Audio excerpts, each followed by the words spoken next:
Are you trying to time the market perfectly? You're not alone. One of my mentors told me very early on in my career, no one can time the market perfectly. You're either wrong or lucky.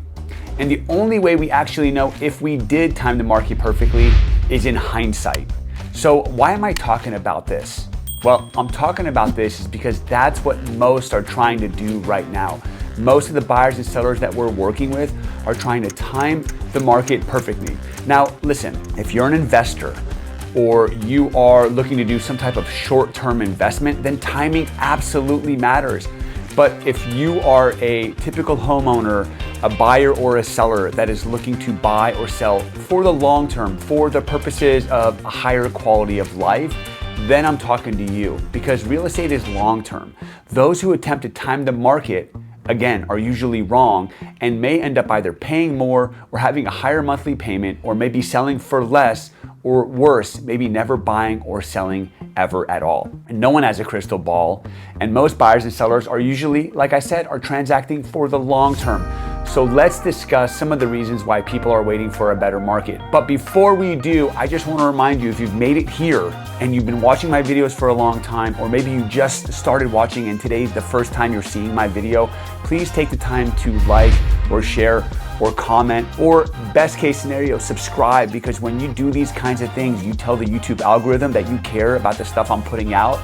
And the more likes and subscribes that I get gives me the higher ability to create better content videos so you guys can stay on top of the market, be educated, and have fun, engaging videos. Let's jump back into the meat and potatoes of this video. One of the number one reasons why people are waiting right now, interest rates. We're hearing a lot of chatter in the news around rates possibly coming down at the end of this year.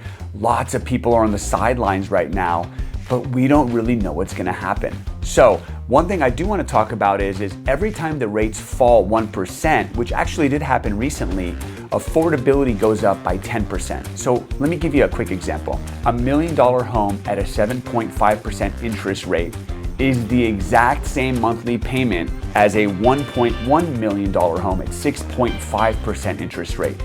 The property value went up by 10%, but the rate came down 1%, and you have the same monthly payment. So every time the rates fall, affordability grows. Now, what if the rates go from today's rate of 6.5 down to 5.5, which a lot of these economists that we're following are speculating.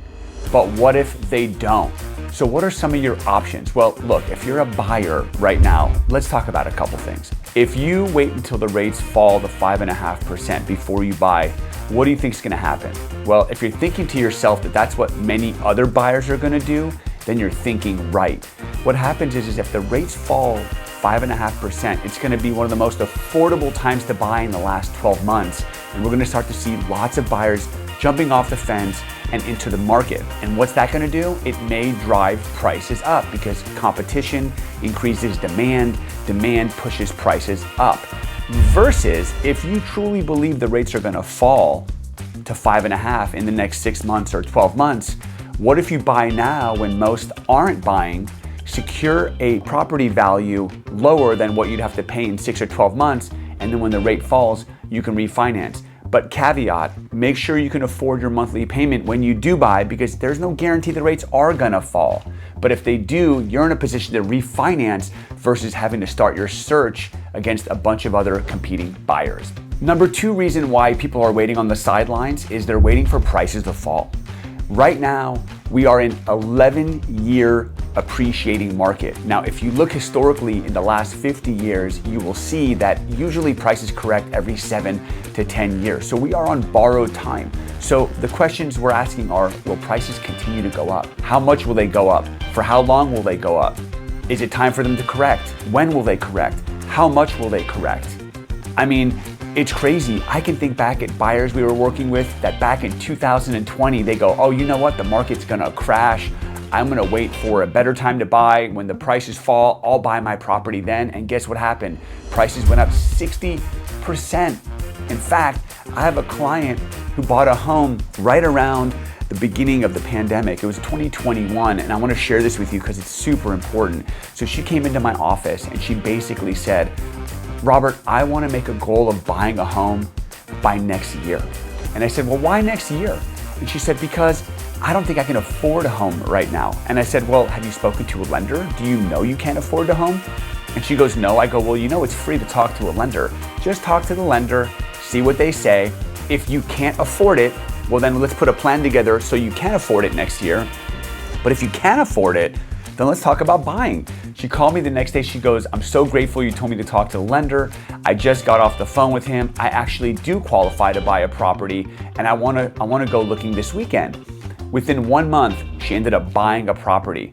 And then it was 2021, then the prices skyrocketed, 50% increase over the next 2 years.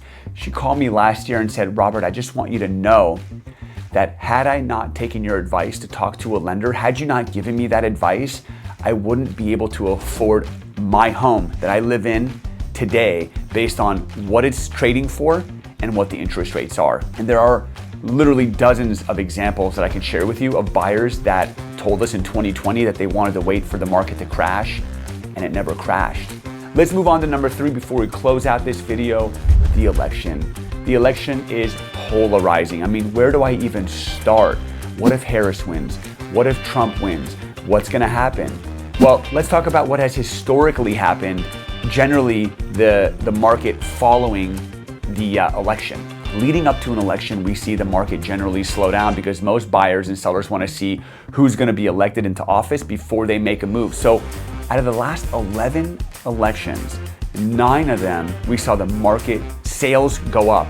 And 7 out of the last 9 elections, we saw prices actually go up as well. So statistically, after the election, we see a surge because everyone that was waiting on the sidelines for the election to happen, once the results came in, they did what they wanted to do, whether it was buying or selling. Now, in this market, we expect the rates to fall after the election, which will also inspire a market of growth. And so we expect for prices to continue to rise and for home sales to go up. But do we know for sure? Do we have a crystal ball? Absolutely not. In closing, one thing that I want everyone that's watching this video to understand is if you're an investor, then try to time the market. I understand. It always comes down to the numbers. But if you're not an investor, which most people we work with are not, it comes down to math and motivation. It doesn't matter where the interest rates are. It doesn't matter where the inventory levels are. It doesn't matter who's running for office. It doesn't matter who the next president is going to be. What matters is, why do you want to buy or sell, and do the numbers work out? Can you afford it? Is the motivation compelling? Do the numbers work out? Because you're probably buying or selling for the long term. So the best advice I can give you is crunch the numbers, analyze your motivation, and do what makes sense for you and your family and the lifestyle that you're looking to provide for your family. Thank you guys so much for watching. I really appreciate the support. If you made it this far, again, another reminder to make sure you like, comment, share, or subscribe to this YouTube video and my channel so we can make sure to help more people stay engaged with what's going on in the real estate market. Talk to you guys next time.